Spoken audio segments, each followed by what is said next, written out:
tat aussi maa ngi leen di nuyu aussi suñu mbokku naataango yi nga xam ne ñoom ñoo fi teew tey jii di nuyu aussi tout le staff de l'ASC Grand Thiès ñu ngi nuyu aussi quartier Grand Thiès ñu ngi nuyu aussi tout Thiès aussi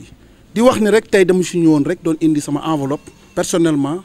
di ko jaarale man si sama bopp di ko jaarale ci turu le DG de la Poste monsieur Pape Siré Dia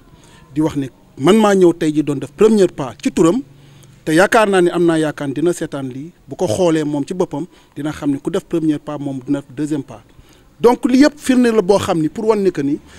Grand Thiès buy dem phase nationale c'est pas que Grand Thiès mais c'est la région de Thiès mooy dem phase nationale donc région de Thiès buy dem phase nationale normalement ku ci nekk war nga am sa yéene ñëw jàpp ci en commençant par man moo tax ma ñëw tey def premier pas yaakaar naa ni am na ci ñenn ñoo xam ni tey jii maire de l'Ouest mi ngi fii ñoom seen devoir la aussi maire est maire yëpp seen devoir la devoiru région bi la seen devoir la boo xam ne dañ ko war a def du force nag mën naa ne force la aussi mais aussi ku ci nekk dafa war a am xel que ni ASC yi nga xam ne ñoom ñoo fi jógee du ASC Grand Thiès rek moom mooy dem phase nationale R100 day dem phase nationale je pense que Kër Seyib aussi day dem phase nationale Kër Issa day dem phase nationale HLM day dem phase nationale donc Diallo aussi day dem phase nationale te ASC yooyu phase nationale ñëpp xam nañ ni dafa metti tey jii su ma yeboo ne la mën naa taxaw ne mën naa représenter wu tout Thiès que ni man jël naa initiative pour que ni ñëpp dañoo war a ñëw pour jàpp si nii ASC Grand Thiès nii ASC Kër Issa nii Kër Diallo nii HLM nii aussi ASC R100 ñëpp dañ ci war a ñëw jàpp parce que phase nationale dafa nekk loo xam ne dafa metti te ku ci jàpp aussi dañoo war a xam ni Thiès la ñu jàppale mais c'est pas que ASC yi nga xam ñoom ñoo nekk seen koñ moom lañ ci jàppal le maire Talla Sylla je pense que moom jot naa ko téléphone am na ci loo xam ne mi ngi may gis mi ngi may dégg am na ci loo xam ne moom dina ci def premier pas parce que bi ma ko jotee aussi dama ne ko ASC Grand Thiès il faut nga jàpp ci parce que da nga ko defoon daaw mu jëg ñu kon rek moom it préparé na ni ñëw na big su guddi je pense que incha allah plus tard que demain dina am réaction boo xam dina ko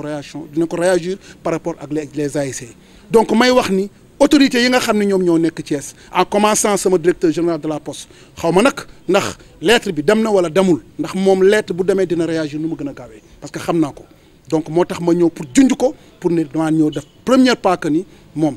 autorités yi nga xam ñoom ñoo nekk fii aussi biir Thiès jaruñu tudd kenn ku ko dégg ku ko gis dinañ xam ni ku ci nekk boole nga ci sa bopp aussi quoi parce que mbir mi aussi du politique kese lañ ko war a dugal dañ ko war a décentraliser pour que mu dugg aussi ci ASC yi parce que loolu moom mooy loo xam moo war parce que ASC yi aussi ñoom ñooy ñi nga xam ni ay ndaw Thiès lañu ay ndaw gox yi lañu dinañ leen jàppale ci leneen ak leneen te tur bi mooy que ni ñu ñëw jàpp ci ASC yi pour que phase nationale yi métti na trop pour que ñu mën a am loo xam ni moom la ñu mën a pour yoree ko seen i joueurs yoree ko aussi en même temps aussi seen i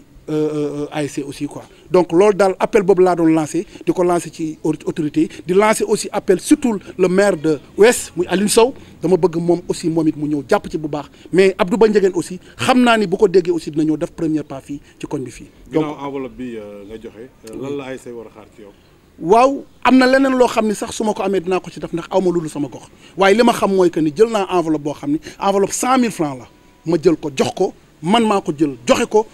ak sama tur mais sama tur aussi DG de la Poste moo tax ma jël ko jox ko ASC bi te bu ma amoon lu ko ëpp aussi dinaa ko def te bu ma amee yeneen moyens aussi dinaa ko def aussi quoi même jël naa initiative que ni bu ñuy dem aussi pour que ñëpp xam nañu autoroute à péage bi dafay xaw a metti dinaa leen jox benn carte boo xam ne carte boobu dina permettre ñoom bu ñuy dem seen transport xaw ma ndax dañ fay toog wala déet mais dinaa leen ko jox pour que mu permettre leen mu yombalal leen pour que bu ñuy dem duñu am benn arrêt toog di fay et cetera loolu waxoon naa ko merci. C'est Mamadou Dabo, président de la commission financière de l'ASC Grand Thiès. Donc tey damay kontaan di wax ci turu ASC bi parce que c'est vrai que le président n'est pas là mais il y a ses vice-présidents comme le chargé du développement il est là mais comme que on parle de phase et on parle de sous un peu moo tax ñu cëralee ma jox ma kàddu gi pour mu wax ci turu ASC bi donc di rafetlu d'abord le geste parce que geste bi nga xamante ne c'est à saluer c'est un noble geste. mais nag aussi bettuñu ci Babacar parce que sànq tantôt nee naa nit la koo xamante ne tey fierté la pour Grand Thiès vous savez l'exemple bi mu def nii pour ma def benn digression ASC HLM loolu la def parce que tey ñoom ils ont pris quelques 50 personnes kenn ku ne joxe 100 000 francs pour au moins ñu mën a mobiliser seen budget donc tey doomu Grand Thiès yi mel ni Babacar bu ñëpp defoon ni moom donc ASC bi du toog instant bi di wax di am problème phase donc moo tax ma ne sànq bettu ma parce que tey ASC bi depuis 2013 ba léegi ñoo ngi dem phase nationale bii mooy 5e année nee naa 3 ans yëpp moom moo nekkoon président donc geste bi c'est un noble geste mais di profiter aussi ci occasion bi de lancer un appel n'est-ce pas à l'endroit des autorités de la ville pour leur dire que les phases nationales ont un coût tey c'est pas pour rien su fekkente ne ASC Grand Thiès jël na ko 2 fois de suite nag loolu ça avait un coût et des fois on se pose la question où est le mérite sportif parce que tey di nga dem gagner nga demaat gagner man je crois que ne instant bi nit ñee warul ñëw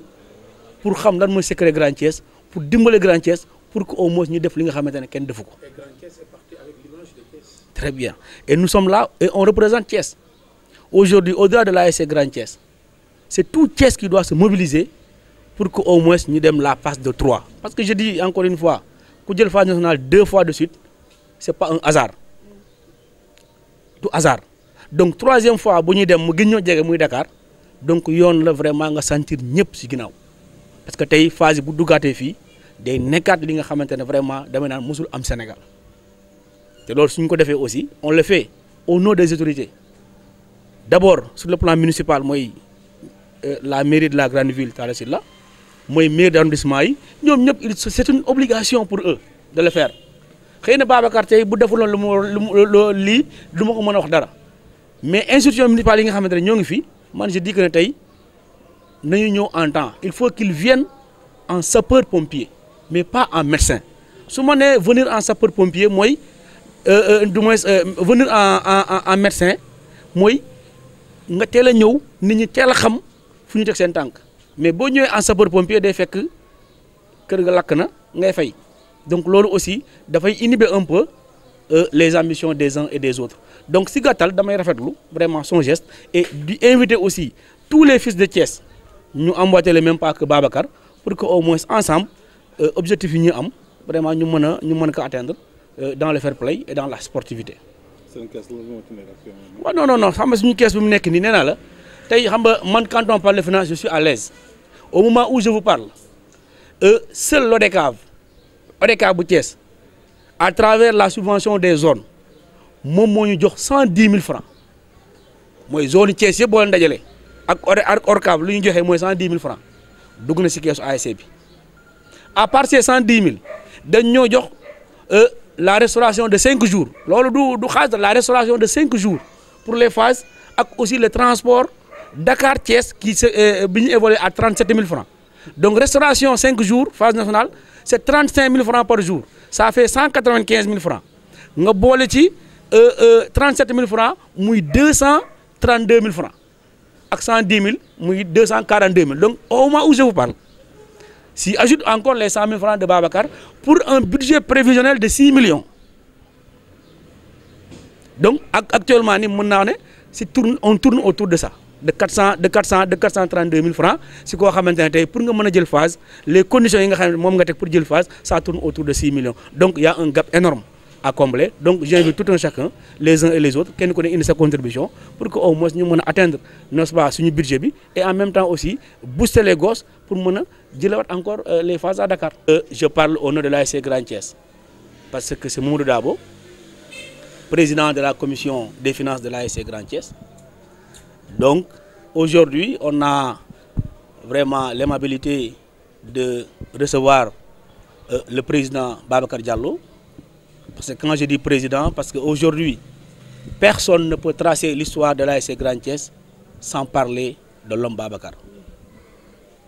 parce que durant 5 ans cette année ça fera 5 ans d'affilée que l'ASC Grand Thiès participe aux phases nationales 2013 en senior, 2014 en senior, 2015 en cadet, 2016 en cadet et 2017 en cadet. Donc durant ces 5 ans, il a été président pendant 3 ans. Donc c'est avec fierté que nous le recevons vraiment dans notre fief, n'est-ce pas, pour lui souhaiter encore une fois bonne chance, mais aussi pour qu'il puisse donner un exemple aux autres qui sont aujourd'hui à Thiès. Le geste qu'il vient de faire est un geste à saluer, à sa juste valeur. Mais cela me donne aussi l'opportunité et l'occasion de lancer un appel à l'endroit des autorités thiessoises pour leur dire que l'ASC Grand Thiès, qui a un budget prévisionnel de 6 millions, aujourd'hui ne compte que sur 432 000 francs. Donc, ce qui veut dire qu'on a un gap énorme à combler. Et aujourd'hui, ce qu'a fait Babacar, si tous les fils de Thiès le faisaient, l'ASC ne serait pas dans ces conditions. Et je sais que les phases ont débuté aujourd'hui et l'ASC doit jouer jeudi, le 14, mais jusqu'au moment où je vous parle, le timing, le planning de l'ASC n'a pas été défini. Parce que dès qu'on dit qu'on doit se baser à Dakar, les autres disent qu'on doit se baser à Thiès, mais tout dépend des moyens. Donc, on ne pourra, n'est-ce pas, faire l'estimation du budget qu'en fonction de ce que l'ASC a. Donc, c'est pourquoi aujourd'hui, vraiment, c'est avec fierté et avec vraiment un cœur lourd que je parle, n'est-ce pas? Et j'invite aussi les uns et les autres, surtout les autorités, à venir en appui à l'ASC, n'est-ce pas, pour nous booster. Et comme ça, ensemble, vraiment, on pourra aller aux phases nationales et remporter s'il le faut ces phases. Parce qu'aujourd'hui, au-delà de l'ASC Grand Thiès, nous représentons, n'est-ce pas, la région de Thiès en tant que telle. Dabo, merci beaucoup. Salam alaikum. Nous sommes nuyu ñi fi toog yëpp ci jotaay bi di quartier bi ñu naan Grand Thiès muy quartier bi nga xam ni tey jii ñun ñëpp fii la ñu juddoo fii la ñu dëkk ñu nuyu membre comité directeur bu l'ASC Grand Thiès ñu ngi nuyu aussi le président de l'ASC Grand Thiès buñ ko nuyoo moom mën nañoo dugaleel géew tous les membres de l'ASC Grand Thiès ñuy supporters ñuy dirigeants ñuy ñëpp di mag di ndaw di nuyu aussi le bureau de l'ASC Grand Thiès di nuyu le secrétaire général de l'ASC Grand Thiès waaye di nuyu aussi staff bi nga xam ne ñoom ñoo nekk fii ci Grand Thiès di wax ni rek tey dañ fi ñëwoon ànd fi ak suñuy rakk suñuy frère ñu ngi nii toog dëkk ci gox bi doon seet si ASC Grand Thiès waaye bu ma nee ci sama tour aussi am naa sañ-sañ wax ni ñëw naa tey jii di def premier pas man personnellement Babacar Diallo waaye bu ma neexee it ma ni premier pas bi nga xam ni moom laa def maa ngi ko jël séddoo ko ki nga xam ni moom mooy sama directeur général de la poste monsieur Pape Siré Dia ndax xëy na su ma nee premier pas moom bu ko déggee ndax dina ko seetaan dina xam ni def naa premier pas xëy na moom mu ñëw def deuxième pas te loolu intérêt quartier bi nga xam ni mooy Grand Thiès la donc ci loolu laa ñëwee fii ànd kook aussi sama frère muy nii toog muy Baye Fall tey nag ma ñëwoon uniquement seet si ASC bi nga xam ni moom mooy ASC Grand Thiès di ASC bi nga xam ni sama ASC la man mën naa ni sama ASC la ndax yaakaar naa ni Grand Thiès laa bokk ndax lan ma ñëw fi tey ji mooy que ni comme day nekk ci préparation dem phase nationale ma ni kat balaa kenn du ma fi jiitu mën naa fi njëkk a teg sama tànk ndax su ma fi tegee sama tànk it war na ma su ma fi tegul sama tànk waruma kon loolu moo doon sama tànk tey pour ma ñëw fi ànd ko ak yéen ak préparation bi ànd ko ak staffu ASC Grand Thiès ànd ko ak supporters yi ànd ko ak jigéen ñi ànd ko ak membre comité directeur bi pour ne damay ñëw kat pour indi sama participation balaa kenn di teg participation ma indi ko jox ko ki nga xam ni moom mooy le président de l'ASC Grand Thiès donc loolu moom moo doon samay tànk tey jii fii ma ñëwoon nag doon feddiliwaat kóllëre comme na woon fa woon rek que ni fi nga xam ni fa la ñu jëm yàlla dafa ñu ci sutura ba bu ñu demee it nañ ko daan defee at bu jot rek ñu defewaat ko noonu loolu de moo doon samay tànk tey jii fii ma ñëwoon nag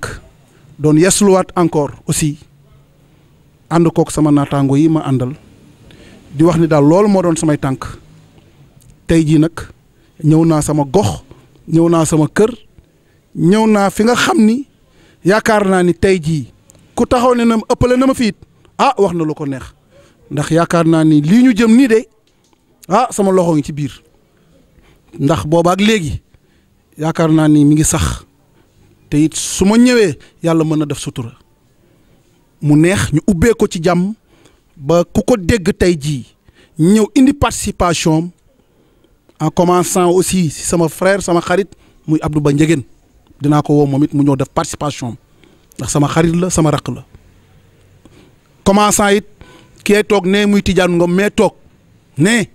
moom it na ñëw def participation fii ci ASC bi ndax fii moom mooy suñu koñ amuñu fudul fii amuñu lu gën fii te moom membre la boo xam ni lu fi nekk tey jii moom mii la ndax moo dem bàyyi ko fi muy sax ba heure bi kon yooyu moo doon kàddu yi nga xam ne moom laa jub si woon tey jii may jël di def benn remise enveloppe Dabo pour ko jox Mamadou Dabo di ko wax ne ko maa ko participer ci ASC bi yàlla na jur ay millions avant ñuy dem ba bu juree millions yi it ñu dem indiwaat ko fii ñu feetuwaat ko comme fii mooy këru cosaan bi merci merci président. ñoo ngi nuyu kenn ku nekk sa tur ak sa sant ñoo ngi fii si makkaanu Grand Thiès fii si biir Grand Thiès di dalal nag tey suñu président parce que ak lu ñu mënti wax tey Babacar Diallo tey moo def déplacement en tant que doomu Thiès en tant que doomu Grand Thiès mais aussi en tant que président d'honneur de l'ASC Grand Thiès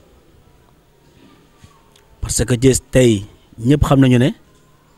bu ñuy wax Grand Thiès mooy équipe bi nga xamante ne tey mën naa wax ne ren mooy 5e phase nationale d'affilée yi nga xamante ne moo ngi koy dem te yàlla def na aussi si 5 phases nationales yi nga xamante ne ñoo ngi ciy dem ñetti Babacar Diallo mii moo nekkoon président Grand Thiès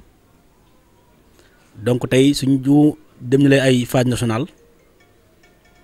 mu nekk membre si équipe bi mu bëgg indi contribution donc ñun en tant que staff dirigeant de l'ASC du ñu mën lu dul rafetlu ko moo tax tey ñu préférer donner l'exemple aux autres présidents parce que lu mu def nii dafa xaw a raar daan naa gis man ñi nga xamante ne dañoo nekk si nawetaan mais bu ñu wanee ginnaaw nawetaan dootoo leen gis mais geste bi mu def nii geste la bi nga xamante ne mën naa wax ne c'est rare dans l'histoire du mouvement nawetaan parce que nee naa joxe neex na trop mais am xolu joxe moo jafe te képp ku xam président bi toog xam ne depuis 2013 il n'a ménagé aucun effort tey ba pour ASC Grand Thiès ñu koy dégg ci sommet du mouvement nawetaan moo tax nag waxtu bi aussi mu nekk waxtu bi nga xamante ne waxtu bu neex la ak waxtu bi nga xamante ne waxtu bu nga xamante ne dañ kaa soxla parce que tey su may wax ci turu ASC Grand Thiès damay wax ne ba heure bi may wax ak yéen nii amul benn autorité ci biir Thiès ci biir Sénégal sax lay wax bi nga xamante ne tey indi na contribution am pour dimbali ASC Grand Thiès ci phase nationale yi amul donc bu commencé ci moom dañuy def lu dul rafetlu ko te bu ñu yemoon ci moom it ñu jël parce que à travers ànd bi ñu ànd jàng nañ ci lu bëri parce que tey engagement personnel bi nga xamante ne tey moom animé membre ASC Grand Thiès yëpp je crois que ne kenn mënu kaa xayma moo tax tey ñu ne lii mënoon nañ kaa jox ci biir néeg mais ñun ñoo ko ne bu ñu sañoon day woo presse bi woo média yi pour que tey lépp li ngay def ci biir Grand Thiès mu fës lépp li ngay def ci biir Grand Thiès mu nekk exemple aussi à l'endroit des autres ASC yi nga xamante ne vraiment ñoo ngi ci bu mouvement nawetaan moo tax président Babacar au nom du comité directeur de l'ASC ñoo ngi lay dalal donte sa kër la mais tey gan nga fi mais aussi nit nga koo xamante ne tey pour ñun référence nga modèle la moo tax mesdames messieurs loolu moo nekkoon sama kàddu tey jox nag président Babacar mi toog kàddu pour que au moins moom it mu sànni si kàddu vraiment mu wax ñu yéeneem si biir si ASC Grand Thiès mais aussi ñoo ngi koy féddale suñu kóllëre je vous remercie. te xam naa li ma ci yokk du bari parce que xam naa ne quartier bi kenn dootuma fi présenté kenn du quartier bi du Thiès parce que ñun doomu quartier bi lan doomu Thiès lan mais li ma fi dégg léegi sànq daa ba wax ko président bi wax ko et dafa daw yaram te kii dafa doon joueur ci quartier bi doon dirigeant ci quartier bi doon président ci quartier bi kii dafa doon joueur ci quartier bi doon dirigeant ci quartier bi doon président ci quartier bi li fi wër équipe bi yëpp kii ci ginnaaw dafa nekkoon gardien ci quartier bi mënoon a encaisser trop nag doon dirigeant ci quartier bi doon président ci quartier bi kon famille bi ñoo daje ñii ay rakk lan yu nekk ci quartier bi et ñu bokk ndey bokk baay lii bi ma ko déggee léegi kenn du ma ci jiitu parce que fi laa bokk man lii sama alal la li may metti lan mooy lu ma daanul yëg parce que dama daan nekk ba mu paase ma yëg xëy na fa ma nekkoon dafa sori mais fenn soriwul doo jëlee crédit bu 100 francs sax mun ngaa woon nit ki boole ko et mu bokk li ma metti lan mooy li ma daanul yëg mais man lu ma yëg du ma xaar ku ma ci woo parce que ci laa bokk Grand Thiès fii du ma xaar ku ma ci woo man doomu koñ bi laa man damay génn di yóbbu image yu quartier bi waxuma fii de mais du ma demee beneen quartier dañ may xoolee Grand Thiès léegi Grand Thiès la ñuy wax xëy na bàccaa du génnee koñam dañ koy xoole beneen image xulee noonu kii noonu keneen noonu kon famille bi ñoo daje lépp lu nu ci mën en commençant tey ba keroog ñuy dem phase dinañ ko def duñ ci bañ dara parce que koñ bi la ñu am parce que li may def defuma ko kii defuma ko kii defuma ko sama bopp laa koy defal parce que li may def ci koñ bi sama bopp laa koy defal ci koñ bi laa dëkk fi laa juddoo fi laa yaroo fi laa màggee dirigeant laa ci équipe bi famille bi nag ñoo daje nii koo fi tudd la mun ngaa tudd ki ci des mais dama joxe exemple mais mun naa tudd ku nekk mun naa tudd ñaa mu ngi nii Gandiol frère am mooy président bi ñoom it ay guerrier lañu parce que équipe bi fusion la kenn ku nekk sa côté bi nga nekkoon yaa ngi ci doon bay sawaar ba nu daje famille bi daje ki ko boolee nag ba nu daje yàlla def na nekku fi mais quartier bi yàgg na ko delloo njukkal quartier bi yàggoon na ko delloo njukkal mooy ñi nga xam ne ñoo booloo ba ñaari ASC bi nekk benn bëggoon na ko gën a yaatal mais xëy na yàlla lii la dogal mais bi mu ko boolee tamit dëgg-dëgg fa mu tëdd tàlli na parce que xam na ni li mu bëggoon ci quartier am na ko muy Lucien dafa sonn ci li taxaw ni tey ba résultat yi am ba tey ñuy pré di waxi phase keroog bi ma déggee phase gëmuma ko woon sax ci àddina Grand Thiès day dem phase parce que loolu lu rëy la ci man am ay jotaay yoo xam ne dama fa daan toog di naan yi ataaya ñooñu tamit man lan xalaat te nekkuma fi kon lii daal dëgg-dëgg dañ koy rafetlu bu baax a baax merci